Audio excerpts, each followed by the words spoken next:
What's up, everybody? You're listening to Trail Tales, episode number 74. I am your host, Kyle O'Grady. I am a huge hiking nerd, and every single week on this podcast, I chat with other hiking nerds about their experiences on the trail. I took the last 2 weeks off, the first time in Trail Tales history that I didn't post an episode for 2 weeks in a row. Honestly, it felt pretty good. It was a nice break. I feel refreshed, and I'm really excited to be back at it now and share my conversation with Follow Bigfoot from YouTube, an Appalachian Trail thru hiker, and the FKT holder for the Superior Hiking Trail in Minnesota.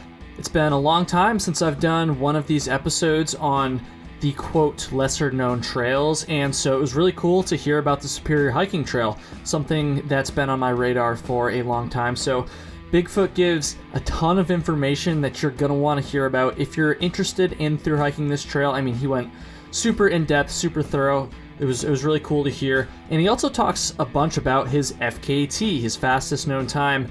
And it's pretty interesting. Like, it's crazy, folks. Like, setting an unsupported fastest known time like this really blows my mind, and so it was great to talk to him about that. So Bigfoot, when you hear this, thank you so much for coming on, and I'd love to chat again soon. If this is your first time listening, I have 73 other episodes that you can go check out, so head over to trailtalespod.com and listen to those.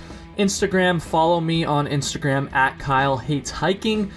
Follow the show on Instagram at TrailTalesPod, and check out my YouTube channel. Again, Kyle Hates Hiking. If you just search that on YouTube, you can see my very sarcastic and ridiculous hiking videos. That would be much appreciated. We're gonna get into the conversation in just a second, but first, guys, I'm so excited to announce that Trail Tales officially has a sponsor, and not just any sponsor, but a company whose products I've been using for legitimately the past 5 years, long before I ever started this podcast, long before I even thru-hiked the Appalachian Trail, and that company is Sawyer Products. I'm sure that many of you already know who Sawyer is, but what you might not know is that May is actually Lyme Disease Awareness Month. Now, getting Lyme disease from a deer tick bite is a huge concern where I live up here in Vermont, up here in the Northeast. But believe it or not, Lyme disease has actually been discovered in all 50 states, and more than 300,000 cases are reported to the CDC every single year. 300,000 plus cases every year.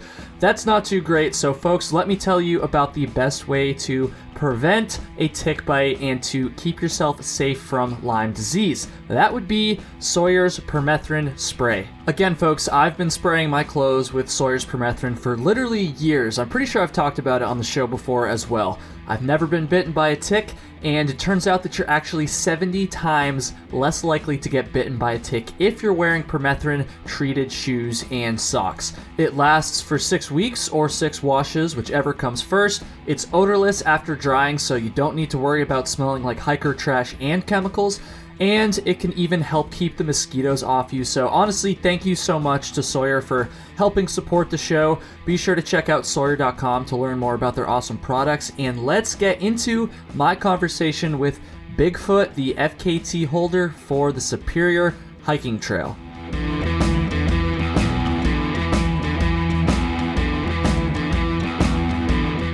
All right, here we go. Bigfoot, what's up, man? Thanks so much for taking the time today. I'm stoked. Hey, thanks for having me on, Kyle. Appreciate it. It's an honor, and it's things are going well. So I was actually on a live chat today with another YouTuber too. So it's been a busy day, but I love doing this stuff, man.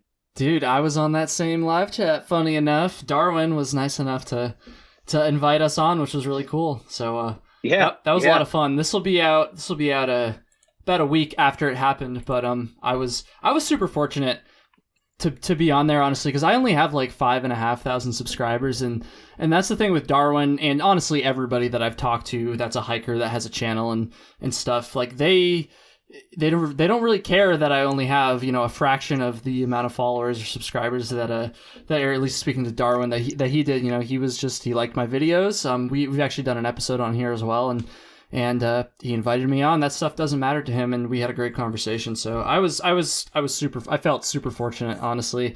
And I enjoyed your guys' little chat as well. It was a little bit briefer than ours, but I know you're a busy man these days. So, speaking of that, by the way, I wanted to wait until we were recording to say this, but congrats on the child coming real soon here. Thank you. Yeah, T minus, I don't know. It's less than 90 days. I know that. We just started the third trimester on Sunday. So we're excited. We have a baby boy coming, and it is, he's going to be here before we know it. So life is changing. We're ready. I'm 39. Miss Bigfoot, or Tammy, is I keep on saying Miss Bigfoot, and people correct me on that. It's not Miss Bigfoot anymore. It's Mrs. Bigfoot. Yeah. We got married in October, but yeah, we're just really excited to be parents, and I hope that he, I hope that he enjoys the outdoors, even at a fraction like I enjoy them. So, but we're very fortunate. Oh, I'm sure he's going to enjoy it. And he's going to be like the coolest kid in school because his dad's a famous YouTuber. I don't know how much about the famous thing, but you know what? I think we're another big thing that's super important to me, and probably is as passionate about hiking as I'm about this, and it's Halloween. I know it's kind of weird, but we have talked, me and my wife have talked about this, that I'm sure at school everyone's gonna be like, oh, that's a dude, or that's a kid that's got that really awesome haunted Halloween house with all the decorations. So we actually had 1,000 people show up to Halloween last year, and we live in a community that yeah, the size of our population of our little town is 3,700. So it was crazy. Halloween's a big deal to us over here. So dude, that's crazy. You live in Minnesota, right? Did I get that right? Yep. Awesome. Okay. Far north. Yep. Minnesota. I have never been to Minnesota. I haven't been to like that entire part of the country. Like split the country down the middle, and I've hardly even been to the West Coast too. I'm really an East Coast boy at heart, but the Superior Hiking Trail, what we're going to talk about quite a bit today, has always been on my radar for some reason, and you hold the unsupported, I'm going to make sure I get this right, the unsupported FKT for the Superior Hiking Trail. I know you and Darwin were talking a little bit about that terminology, the FKT terminology today. The unsupported FKT, which is totally awesome. Why don't you tell me the time again? I know it was 7 days and something hours, whatever. Yeah. But by the way, and I know this, I get this question a lot. What does FKT mean? And it stands for fastest known time. There are 3 different types of FKTs.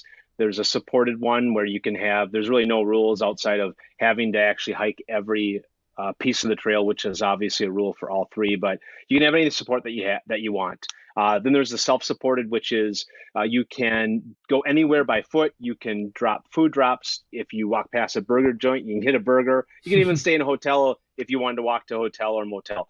And then the unsupported, which is the one that I did, is all you get is what you start with, and you have to stay on trail. You can't use toilet paper in a bathroom. The only thing you really can do, which I didn't do, but you can get rid of stuff. You just can't take anything with you. Okay. So, but my record was 7 days, 13 hours, 25 minutes was the final record. Yeah.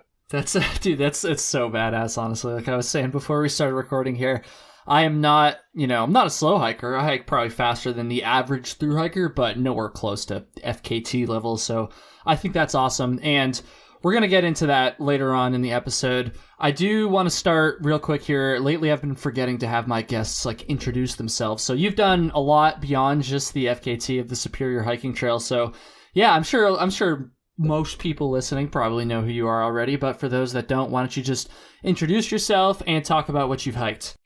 Yeah, my name is Bigfoot. I have a YouTube channel called Follow Bigfoot. I had kind of a late start into thru hiking and long distance hiking. It wasn't until I think I was maybe in my early 30s when just the idea of that started to ponder in my head. But I got the name. Everyone always asks me, how do you get the name Bigfoot? And actually, me and my brother, I'm the oldest, he's the second oldest. We used to go on a yearly trip.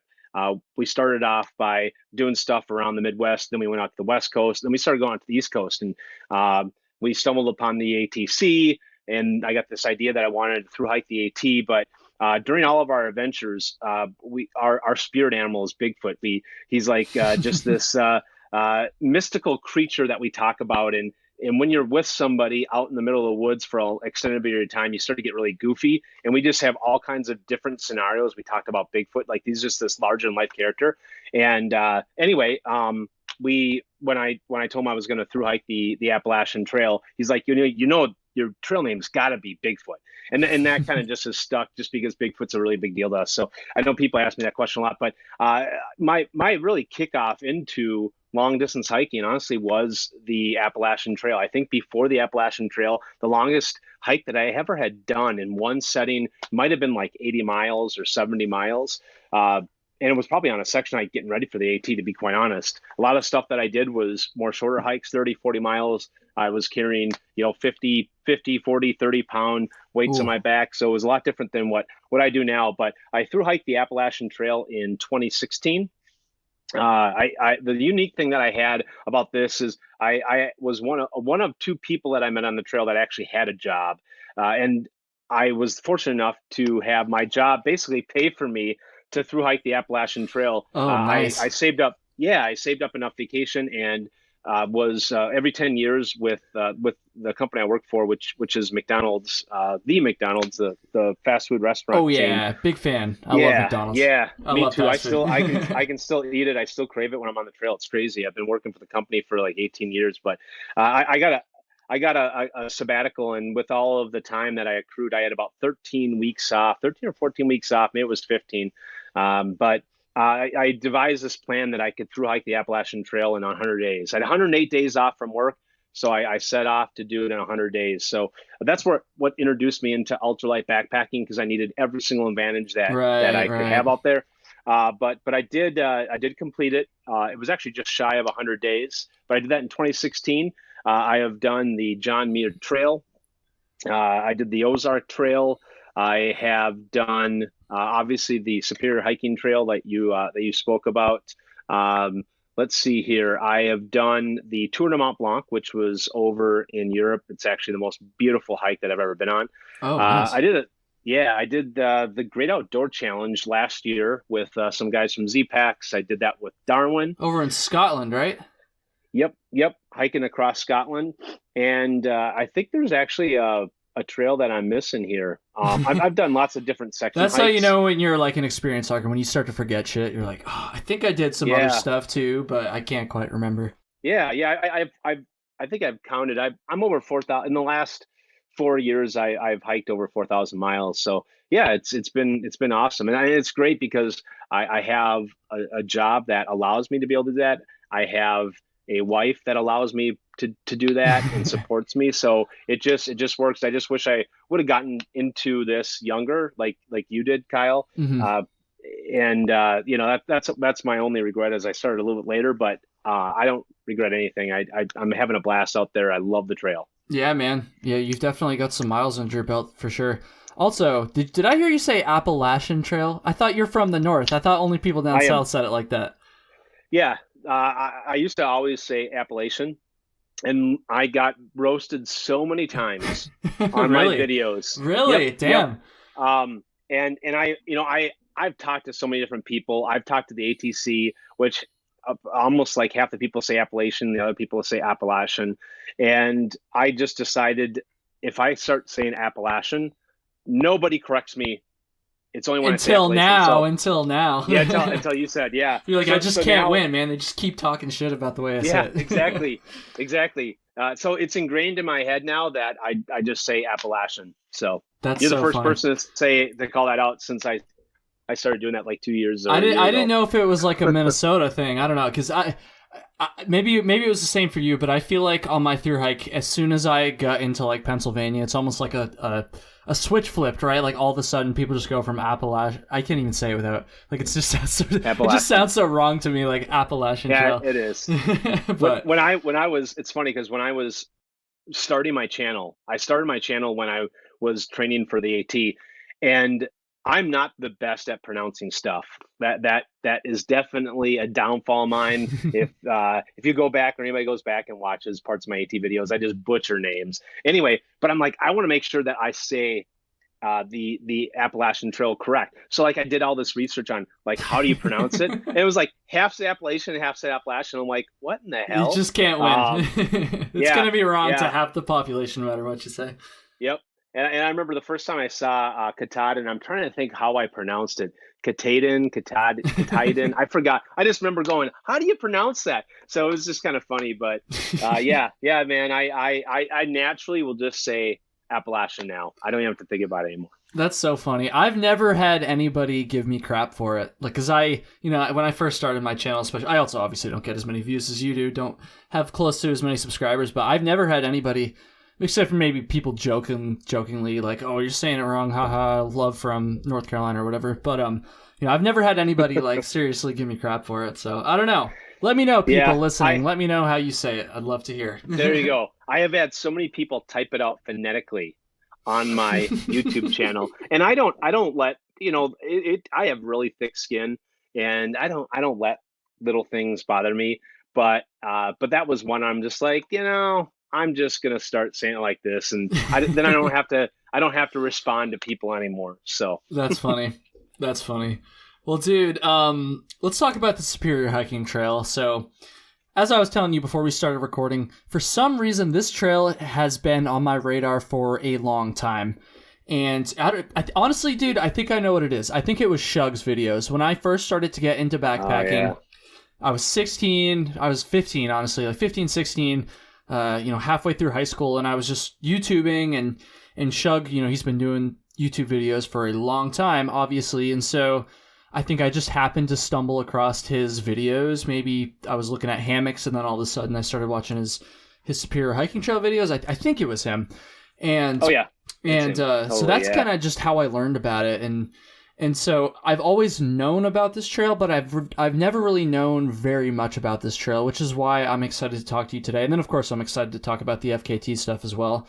But to start off here, dude, it's been a while since I've done one of these episodes, but I like to do these episodes where I have a guest on who's hiked one of these, quote, lesser-known trails. I know the Superior Hiking Trail is still a pretty famous trail, but lesser known in comparison to the Appalachian Trail or the PCT, something like that. So first of all, let's just start by going over some of the basic information about this trail. Some of the stuff that a prospective thru hiker might Google when researching the trail, I guess. So, but to start off, first of all, just for those that don't know, what is the Superior Hiking Trail? Where is it? How long is it? Just the basic information. Yeah. Well, it is. It's one of the scenic trails. It is up in northern Minnesota. It actually goes around Lake Superior. Lake Superior, the biggest natural lake in the world, freshwater that is. And but you actually the trail is designed where you are basically hiking around the North Shore. So it's very rocky, very rooty, but it's also beautiful, and it's the most beautiful part of Minnesota. A lot of people, by the way, I'm going to be saying Minnesota, and everyone knows that I'm from Minnesota, so I say it a lot differently than everyone else. So you can make fun of my accent. But I love the accent, but whenever I get a guest on that has like an accent, not that yours is that thick compared to some of the southern folks I've had on, but I love the accents, man. Yeah. They definitely Good. come out during the podcast too. Good. Well, for a long time until I moved down to St. Louis, I never thought I had an accent. I thought everyone else did, and I thought they're all weird fools. So, but anyway, that's another story. But so the SHT, it's 310 miles, 311 miles. It starts basically at the border of Canada. Like you can probably take a piss and hit Canada at the top of the 270 overlook. Close enough anyway.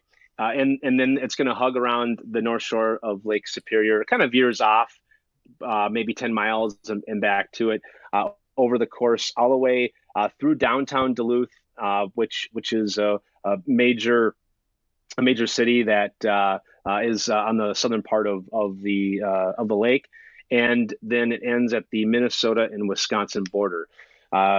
It is, I'll tell you, the best time to thru hike the SHT is in the fall, where the bugs will be minimal. A lot of people like to complain about bugs on the trail, and I always find it amusing when people talk about mosquitoes in different times of the year. I've never been anywhere that has been worse than the northern Minnesota woods. We have 13,000 lakes in Minnesota, so they can be really thick and heavy. But I don't recommend doing any through hikes in the middle of summer. Just with dealing with that, I actually tried my first attempt of the FKT in the middle of July, and it was a total big mistake. But the fall, what the best thing about it is the bugs go away, the fall colors start popping, and it is just beautiful. The one thing that I didn't really take into consideration until about a week beforehand, when the guy that was helping me prepare for this, his name is Juice, he actually held the record before me. Oh, wow. Was that I was going to be hiking through probably the most intense time of the trail where leaves are falling, which means that I'm probably not going to be able to see all the rocks and the roots in the trail. And he was like spot on. I think most of the time I was hiking in like 2 to 5 inches of foliage on the ground, and I couldn't see the trail. I just beat up my feet, my shoes, my toes from all the rocks and the roots and the stumps. But yeah, it's a great part of Minnesota. There's probably 4 or 5 kind of solid resupply points that you can hit, that are towns that are right along the North Shore. A lot of people don't enjoy the last 55-mile section, so they added on to this trail. It used to be about 245, 250 I was miles. Gonna say, when you said it was over 300 miles, I was like, I'm pretty sure back when I was watching Shug's videos, it was shorter than that. Yeah. Yeah. It used to end at Martin Road, which was kind of the entry into Duluth. And they added, I think that last section is about 55 miles. It doesn't have any designated campsites, which is definitely a big turnoff for a lot of people. But there are some state parks. Or at least That last one 50 I know miles, that you mean? Yeah, the last 55. Yep. Okay. But you literally spend maybe 15 or 20 miles of that of hiking through Duluth. So you're hiking on like sidewalks and walking actually down to the lake walk. I actually thought it was beautiful, and it was kind of a nice. I like to have diversity in my hikes, and I thought that was kind of a cool little thing that they add on to that. On that trail is Yeah, seeing man. a different part of Duluth, man. So that's one of the things that that really kind of stuck out to me when I watched your video today. I know you obviously kind of blew right through there because you're setting the record, but it's not like super often that a trail goes through a fairly heavily populated town, or at least that's what it looked like. I certainly don't really know very much about Duluth besides the fact that that is the most Minnesota sounding town I've ever heard. But so it literally like. That is kind of interesting because I totally agree with what you just said about just having like some diversity in the terrain, and obviously if the whole trail was through town, it probably wouldn't be great, but just for like a little section like that, especially on a longer through hike for a short through hike, I guess, over 300 miles, like that does sound pretty cool, honestly. Yeah, I thought it was great, and I think a lot of people don't realize they don't even give it a chance, honestly, because a lot of people still end at Martin Road. But Oh, okay. I love that part, and honestly, like there's like the 15-mile section after Duluth was beautiful. Some of the these little I guess there's a few different cliffs and rock croppings that you're hiking over, and there's one area that I can't remember what the name of it was, but a small mountain that you hike up. I think it's just after one of the ski hills out there. And it just had an incredible view, and I wasn't expecting it because I've heard so many bad things about that section. And my after hiking, and I'm like, dude, these guys had no clue what they're talking about. They didn't even give it a chance. But the other cool thing about hiking through the Superior hiking trail, so you're hiking through the Iron Range of Minnesota, and there's a lot of iron in the water. And maybe this is not cool to some people because it kind of freaks them out. But you'll go through some of your water sources. So there's usually like tons of water, lots of state parks that you're hiking through, but the water will kind of have this tint of red in it from the iron. Interesting. And I find it cool. It doesn't bode so well with the water filter. It can clog filters pretty fast, but I think that's kind of just another cool little piece that you really, feel in Minnesota going through that. But yeah, man, it's a great hike. It's 310 miles. And most people can probably do it in like 3 weeks. Mm-hmm. And so you don't have to take extraordinary amount of time to be able to hike it. And I think if you time it right, you hit this just prime time to be in Minnesota. And again, the fall time when the colors change is absolutely incredible. If you get lucky, you might even have a shot of seeing the Northern Lights. Dude, that's awesome. Honestly, hearing you talk about the colors and the lack of bugs, hiking in the fall, it's very similar to over here in Vermont. Because the fall is definitely the best time to hike the long trail as well. So it seems like there's some parallels there. How about as far as terrain goes? This is something I don't understand at all because I've just never been over there. It looked like it certainly didn't look like the trail was flat. I also don't really recall you standing on the top of any like mountains either. Like you never said like I'm on top of Mount X or whatever. So Yeah. can you just talk about the terrain, like climbing, how rough the terrain is, things like that? I know you did say that it sounds like it's a pretty rocky, rough trail. Yeah. Yeah, it's rugged. I mean, if you through hike the Appalachian Trail, when you look at the elevation profile of the AT and the SHT, it's completely different. I think I did this, and I'm not going to get these numbers completely right, but if you averaged out what the average amount of elevation that you climb per mile on the AT, it's like 250. Mm-hmm. It's between 235 and 250. On the SHT, it's about 150. So it definitely doesn't have as much elevation, but you're still climbing. So I think the total elevation of 300 plus miles is about somewhere between 36 to 39,000 feet of elevation. Every day, I was hiking somewhere in the low 40s, but I was cranking out 6 to 7,000 feet of elevation. So you still have climbs. Yeah. Now, they call them mountains up in northern Minnesota, but I don't. They're not real mountains, man. I mean, so it is different from the sense of what most people when they envision like a mountain. The highest, I think the steepest climb that you might have is 600 or 700 feet up. Might be Mystery Mountain on the SHT. So, you have lots of those 2 to 400, 500 foot Mm-hmm. climbs, and that's really not the tough part. I think it's just the trail itself is just so rugged. It's so rocky. Uh, Being up on the Iron Range, it can really beat you up. Now, I was talking with I think it was Will Wood Redbeard when they got done doing the SHT, and I was thinking about doing my first attempt of the fastest known time. And I asked him like, dude, like, how do you compare it to the AT? He's like, oh, it's simple, super simple. Like, Okay. Interesting. man, you're gonna kill it. And I think if you're just doing like a 3 week through hike, which is kind of what the guys did from Z-Packs when they did that, and you're hiking 15, 20 mile days, it's not bad. You can take breaks. But when you're cranking, 35, 30 plus even mile days, and especially if you go during the fall where you can't see parts of the trail. I mean, my feet were so beat up. I had a brand new pair of Ultra Lone Peaks. I can't remember if they were the 4 or 4.5s, but they were brand new, maybe like 20 or 30 miles use into it. On the third day of the trail, I had two holes in my Ultras that I could fit golf balls in, maybe even Oh, double damn. close it. Now, I know Ultras get like just torn apart on online and through social media with just how fragile they are. Which I've had issues. I love the space in them, and I have no affiliation with Ultra, by the way. But honestly, I don't think any trail running shoe would have survived that trail and what I was putting through it. So Right. Right. it was just crazy. But yeah, I think since doing the FKT on that trail, every trail that I'll probably hike after this, I'll just think, man, this is nowhere near as rugged as what I remember on some of those long days in the HHT. I actually just did a section hike of the Ozark Highlands Trail. Oh, nice, dude. Perspective, yeah, perspective is everything. So one of the guys that we went on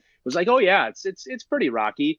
And the other guy that I was with was like, no, dude, it's a cakewalk. Based, obviously, I'm based on people's perspectives, and he was totally right. I'm like, there's just now that's the only trail that I've really been on. I took a few months off of hiking, but it reminds me, I'm like, man, this is just nothing on the SHT. But yeah, it was tough. I remember at the very end, I'm like, I am never going to attempt an FKT on this trail again. Yeah, It just beat I me up remember you so saying much. that, dude. And I was actually going to ask that question a little later on.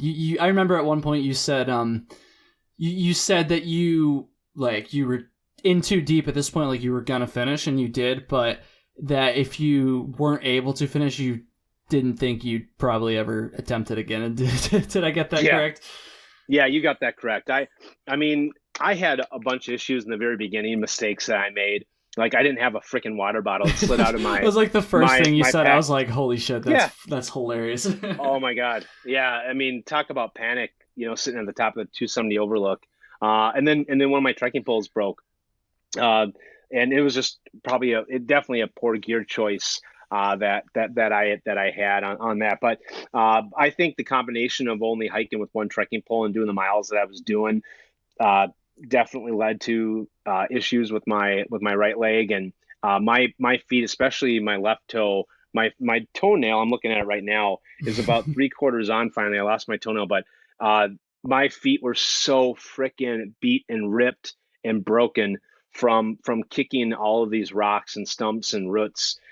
It was brutal, man. Like that was the hardest part. Is like I'm not one that takes any medication to dull pain. So like on the AT, I think I took 8 ibuprofen the entire time, and I did that trail 100 days. I mean, it was pretty fast. Yeah. And normally whenever I'm on a trail, I always bring like 4 or 5 just in case. I never take it every day. I was taking like maybe 6 to 7, whatever the max you can take. Just to be able to go to sleep at night and have the pain at a manageable level Hmm. to be able to get 4 hours of sleep. I mean, it was my feet were just torn up. Now, if I went a week earlier, I think it would have been probably a little different in the sense that I don't think I would have been. I would have been able to see the trail. I would have been able to, kind of strategically place my feet most of the time and Yeah. avoid some of the rocks and stumps and things that I kicked. But it's over. It's in the past. I hope someone goes and beats my record. I want to definitely be in the fan club and help whoever I can because that's what Juice did for me. And I think it's just kind of cool that when you do something like this, like you're forever etched in that trail at some moment in time. And Yeah, uh, man. you know, yeah, I mean, a lot of people are like, I don't want my record beat. I'm like, I hope whatever what I showed them, the things that I can do to help someone else will help them persevere and be able to beat my record. So I don't really care about records. It's more about the challenge for me, and it's about proving to myself that I can do it, and also seeing what my limit was. And I think I was getting really close to my limit when I was like 5 or 6 days into that trail. Hmm. Dude, that's so crazy. Yeah, and I've talked to other people, not a ton of people, but a couple other people who have either done FKTs or attempted FKTs, and that's one thing I've noticed is people who do that stuff. Like I said, it's kind of a not a foreign concept to me, but not something I'm involved in. And the people who do that, like, they're so supportive of each other. Like, I've heard of multiple instances of a current record holder helping somebody else beat their own record, helping them with information, and I think that's so awesome. I gotta say, I don't know if I'd be able to do that. Like, not that I don't know if I was ever able to get FKT. I don't know if I would be excited to have somebody break it. But then again, I also will never have an FKT, so I probably shouldn't even talk about that. Dude, let's go Well, back to you before we move on, I mean, you never know. I mean, like I think when you look at one of the things that drove me to was I thought the same thing about myself. I you know uh, I'm definitely not an ultra marathon runner, which a lot of times these guys that are yeah, setting these yeah. records are just super trim. I'm not trim. They're used to running these 100K races. I've ran a handful of marathons, but I'm not an ultra marathon runner. So I think the advantage that you get, so with doing it unsupported, it's kind of a hybrid of ultra marathon running and long distance hiking. And I think the advantage that kind of comes into play when you're doing unsupported hikes is a lot of people that do these ultra marathon runs, these runners, excuse me, their bodies start breaking down if they try to do what they normally do in these races after 2 or 3 days, and they just don't know how to deal with that. I think that's kind of where some of the folks that have a lot of experience in long distance hiking can kind of have an advantage. But for me, I might not be the fastest hiker in the world. I'll hike extra miles, but from a standpoint of being mentally prepared, I don't think I've ever been more mentally prepared for anything than when I did this. And I think that just really that plays a huge role. I mean, there's a physicality point. And as you could probably look back to, Kyle, on your AT through hike, there's so much of a mental piece. Oh yeah. Yeah, I mean, on these FKTs, they're the same thing. It's all about mental. It's all about how you're tricking yourself. I mean, by day 5, I was like literally having long conversations with myself, I'm sure people heard me and probably thought I was like a lunatic or something. But anyway, I think honestly, like so many people out there can do a lot more than they think. And I think I'm proof of that. I mean, if you just look at the way that I hike and you look at my lack of athleticism, if I said that word right, I should not have been able to compete. But yeah, I just you can put anything that you put your mind to, or do anything you put your mind to, and I think this is an example of that. So, dude, I think that's so awesome, and I do want to get back to some of the like the trail info stuff in a second. But honestly, just since we're talking about it now, I know you had attempted the FKT before and failed. Is that correct? Yep. So can you just talk about that a little bit? I didn't get a chance to watch that video. Yeah. So yeah. Failure is, at least for me, I think failure is the best recipe for success. I learned so much in failure. I've made so many mistakes in my life, both professionally and personally.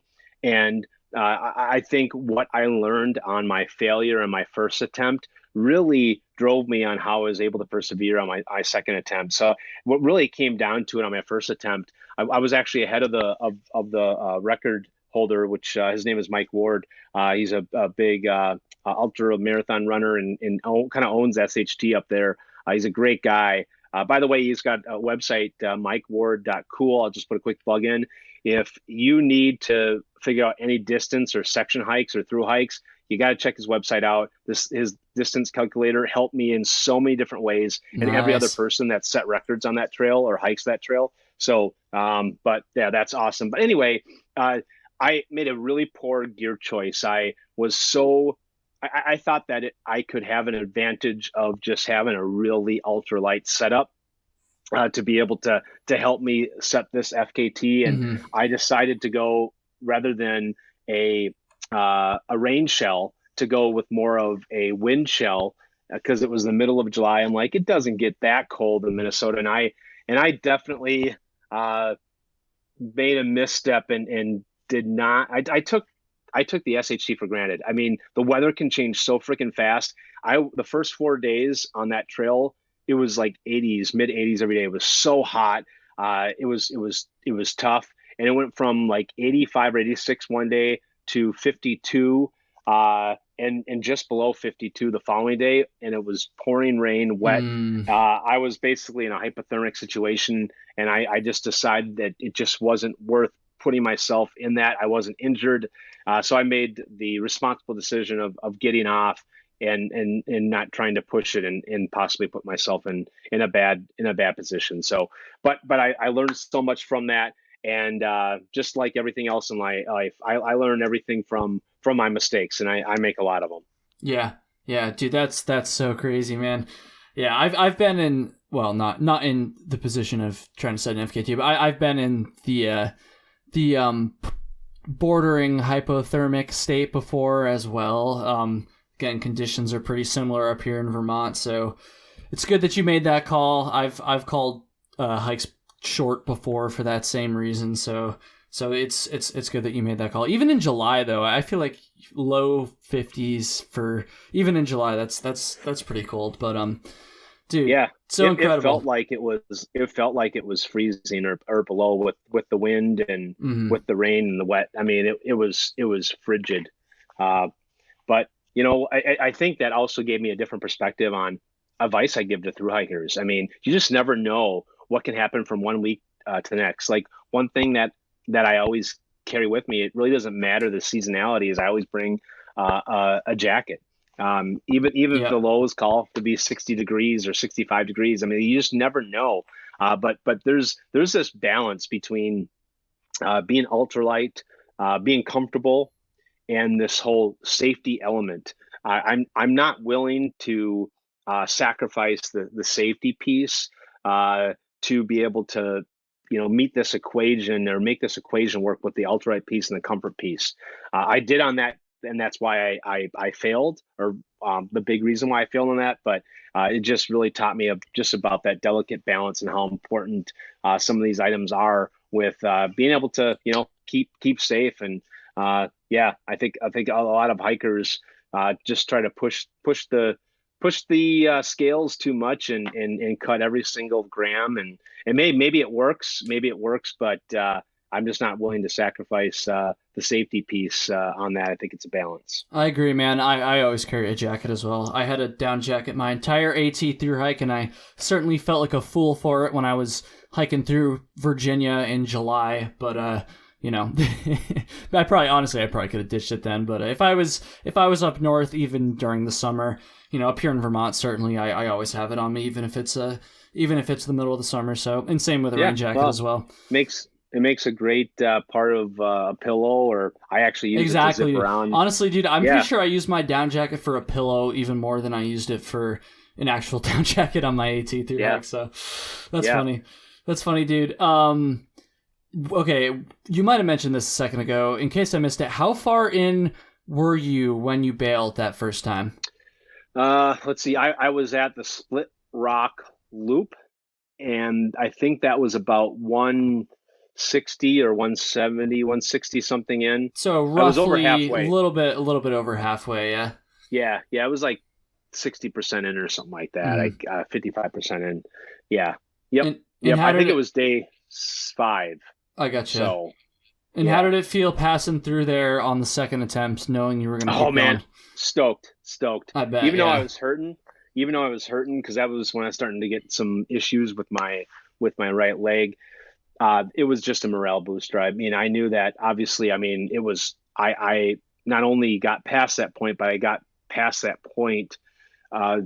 It was I probably shaved off a day from where I was, or maybe it was 12 or 13 hours. I got there much faster this time, but it was a big morale boost for me, honestly. Like even if I didn't make it, I made it further, and I think that those are things that just play into the mind, into the mental game when you're doing any of these things, and I just use that as fuel for the last 140, 130, whatever it is from there. Makes a lot of sense. I just I remember you had mentioned it real quick in the video, and I was like, damn, that must feel pretty good. So let's talk about camping. So this is one thing I always like to hear about when I'm learning about new trails. So if I understand correctly, there are established campsites along the trail, but there's no like actual shelters. Is that correct? There actually is one. I think there might be one shelter. Okay, cool. But I'm not. It's right by a Lutsen Mountain. That it's part of a hiking club, and I'm not sure if they're really accommodate to thru hikers. It's like open to anybody. It's a lean-to, but for the most part, it's all designated campsites. The average campsite is probably 4 miles, maybe. Now there are some stretches that are longer than that, but each campsite is going to be equipped with a ranger box or a latrine, and usually it's got a couple of spots to throw down. But I don't think for most people that are through hiking that trail, until you get to the last section, the Duluth section, the logistics of it is not a big deal from a camp spot standpoint. Mm-hmm. Now, depending on how, the level of experience that people have hiking that trail, I know that one of the issues, the first 51 or 2 miles from the start of the 270 overlook, which is on the northbound side, until the Pincushion Mountain, which is where you get off to go down to basically like your first resupply, which is called a town called Grand Marais. It'll be the second biggest town that you'll kind of squeak past besides Duluth. I think some people might have issues trying to get through there if they're not able to do 10-mile days and stuff like that. But yeah, I think logistically it's not too bad. There's options for you out there. They got some great shuttle services up there. One person I would highly recommend is going through Harriet for shuttle services. Not only is she usually a little bit better priced than the Superior Hiking Shuttle, but she has so many stories. She is a freaking character. She's hilarious. She actually lives in Grand Marais. So anyone that's in the northern half of the trail, I'd highly recommend going through Harriet to for their shuttle services. So I guess while we're kind of talking about shuttles, another thing that would relate would be resupply. So this is obviously another huge factor in planning a thru hike. So I know you had mentioned that there was a number of spots, of course, and it also goes through Duluth, which I love saying Duluth. That just rolls off the tongue so well. But yeah, resupply. So obviously there's shuttle services, as we just established there. What about people like me who don't like to pay for shuttles when I don't have to? Can you hitchhike? How far away on average are the towns? Can you just talk about the resupply a little bit, please? Yeah. So the average resupply, so the first resupply between the 270 Overlook and Pincushion is about 50 something miles. After that, you're the next there are state parks that you go through. So there are ways to be able to get to, I guess, certain towns. I'm actually going to pull up a map as we talk, because I don't want to miss something. Sometimes when you talk about trails and stuff, things get you kind of messed up with other trails. So yeah, dude, I feel that, especially all the trail towns. Well, trail towns kind of blend together. So I definitely feel that. Yeah, so I think most people, kind of the staples of where they're probably going to resupply, definitely Grand Marais.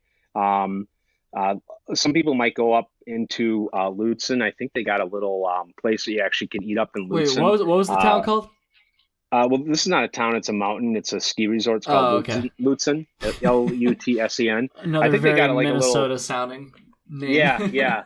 They have a ski lift, I think, that actually will take you up there right off the trail if you take a side trail out there. So you can get something to eat if you want. But Beaver Bay is another trail town that is going to be kind of a staple for a lot of people to resupply. Beaver Bay is maybe half a mile off of the trail. The only town that really is on the trail that you'll resupply is Duluth. Everything else you do have to do a little bit of a walk. I think Grand Marais might be about a mile or 1.2 miles. Beaver Bay is an easy half-mile walk. Everything else would probably be a hitch. You do go through right before Beaver Bay. You'll go through a town called Silver Bay. You'll walk past an actual not an interstate but a county road. I've never been in a Silver Bay, so honestly, I don't. There's probably some little places that you can go and resupply in there. But I would recommend just pushing to Beaver Bay. It's only about 15 miles down the trail. Okay. With it being closer, but the distance now between Silver Bay and Grand Marais though is probably a good maybe just under 100 miles. So it is going to be for some people might be a little stiff depending on what mileage that they do, and they might have to get off the trail and hitch. I will tell you that hitching for people is not, if they've done any long distance hiking on the three big trails, it's kind of a crapshoot. I mean, really? people aren't used to picking up someone and bringing them somewhere unless if they are an actual hiker.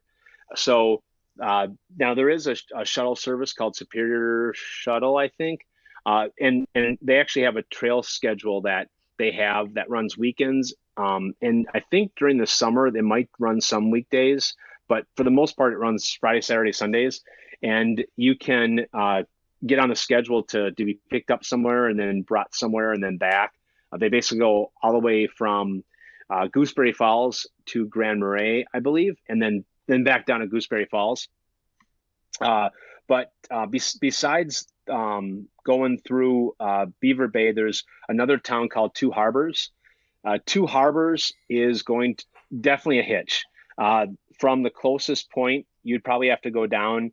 I can't remember what the name of the wayside is that you'd take every side trail is called a spur trail on the Superior Hiking Trail. So you take a spur trail out to basically the Highway 61, which is the interstate or the county road that runs along the North Shore. But I think that one's about a 15-mile hitch to get into Two Harbors. If you that would be your best way, is to take the spur trail down to the wayside. Again, I can't remember what the wayside is, but if you did any research, you'd be able to know what I'm talking about.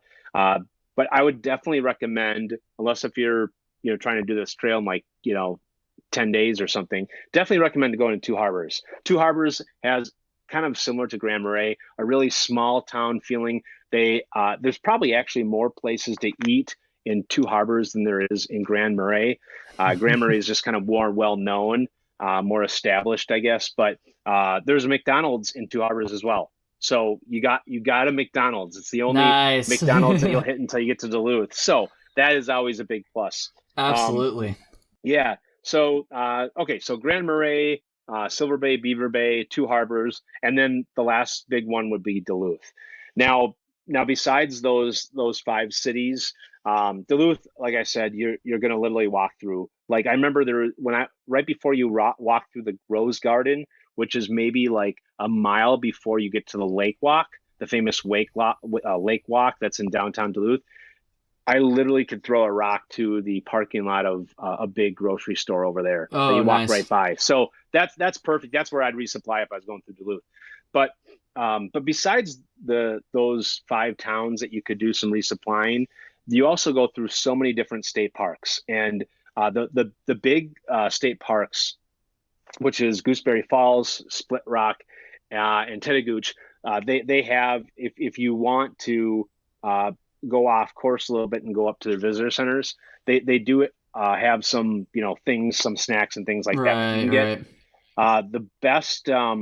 The best one is actually, I don't know how good Split Rock is anymore, but Tetagooch and Gooseberry, you definitely can score some good options if you just want something to eat real quick and you're running low, or you want a bunch of junk food or something like that. So but I haven't stayed. I've only stayed at maybe like the two different state parks along the North Shore, and most of all those places have just little offices that have candy bars and things like that on there. So and some of them might even have like a little place to get a burger. So you definitely have some different other options as well.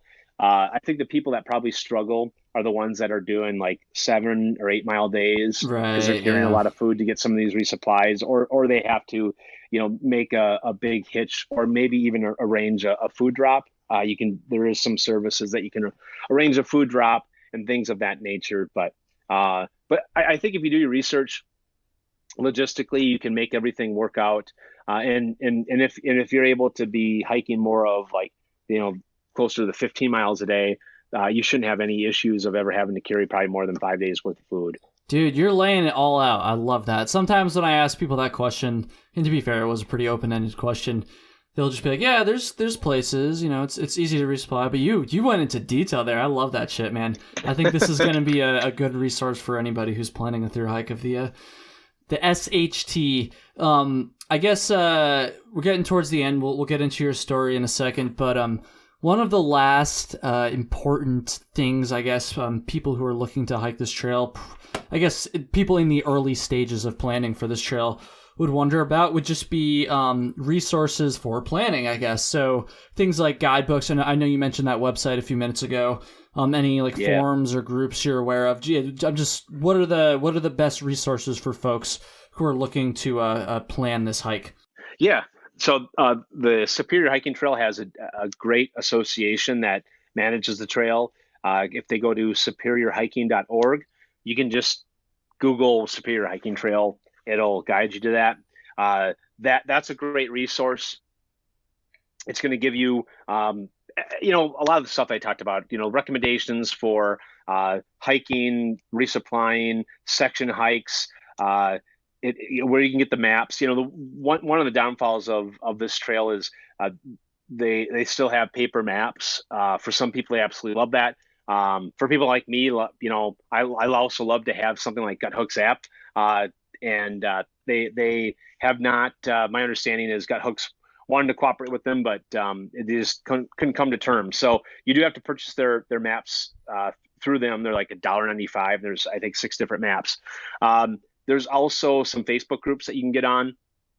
I can't think of what the names of. I know there's ultra upper yeah, upper Midwest runners, something like that. That talks a lot about the Spear Hiking Trail. A lot of the people that run up there Okay. join that group. I just can't remember what the other Facebook group was. I actually got kicked off of it because I posted a video of mine that I was doing about the trail, and I had affiliate links in there, and the dude kind of threw a stink, and I just told him, well, just remove me. I don't, you know, whatever. I don't want to cause issues with other people saying that you allowed me when you didn't allow other people. But besides that, yeah, I tell you, I used Mike Ward's website, mikeward.cool. I used it all of the time. I mean, it's so great to be able to, you get to see the distance between trailheads and the distance between each campsite. So when you are kind of planning logistically, you know, kind of how you want to, I guess, logistically put your hike together, where you want to stay. I mean, that is such a solid option. You do have cell phone service. The first 52 miles of the trail is really sketchy. They're I think the first 30 or 40 miles until you hit it has Devil's Kettle. I forgot. I think it's I can't remember the name of the state park actually. I'll just make stuff up. But your first state park, I think was right before that I got cell phone service for the first time. So it's a good 30 something miles in there, and I had Verizon, so if that matters. But what I would do a lot of times on the trail is anytime I got service. When I was kind of figuring out, because my plans obviously change, like a lot of people's plans change based on mileage and stuff like Oh that. yeah. I would get on his website and kind of figure, okay, how many more miles to this next hiking campsite. Every campsite has a name, so you know, you start to kind of get used to what some of the names are, and get a feeling of like where they fall. But yeah, great resource. I thought that was actually probably the most helpful resource that I used when I was planning my FKT, or even just planning section hikes, was using that to figure some of that stuff out. So Awesome, man. Awesome. And I guess the last another logistical thing too, which I don't think sounds like it's much of an issue on this trail, but water. But I'm assuming if you're near a lake, it can't be a very dry trail. Is that correct? yeah, I mean, so you're only going to walk actually like on the lake 2 different times at probably like 4 miles that you'll be on actual Lake Superior. But water is really a non issue. I've never had an issue between water supply points. On average, you're probably walking past a water source that you can drink out of every mile. That Okay. you know, and but the problem is for some hikers is that some of them are going to be like uh, not bogs, but very small lakes, or parts where a beaver has built a dam, and it's just, you know, kind of the nasty sort of Yeah, yeah. swampy water that a lot of people probably will be turned off on. And a lot of that water has a lot of iron in it too, so it's not going to be the greatest for your filter. So I always try to avoid those if I could, not because I didn't want to drink it, but I just wanted to save my filter. Um, but yeah, water is pretty plentiful throughout the entire trip. Nice, man. Well, dude, we're getting towards the end here.